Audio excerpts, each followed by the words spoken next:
Au cours du dernier repas que Jésus a partagé avec ses disciples et que l'on appelle la scène, celui-ci a fait des gestes et prononcé des paroles tout à fait étonnantes. Prenant du pain, il dit « Prenez et mangez-en tous, car ceci est mon corps livré pour vous. » Puis il prend du vin et dit « Prenez et buvez-en tous, car ceci est la coupe de mon sang, qui sera versée pour vous et pour la multitude. Faites ceci en mémoire de moi. »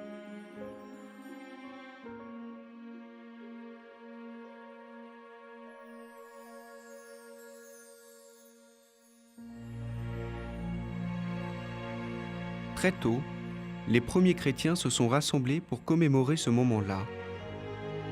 Fidèles à sa demande, ils ont développé, sur la base de la liturgie juive de la Pâque, une liturgie qui fait mémoire de la vie et de la mort de Jésus et répète ses gestes et ses paroles. C'est ce qu'on appelle la messe. Elle s'organise autour de deux moments. Celui de la lecture de la parole de Dieu, contenue dans les Saintes Écritures, que l'on appelle liturgie de la parole, et celui de la célébration du corps et du sang de Jésus, que l'on appelle liturgie de l'Eucharistie ou action de grâce.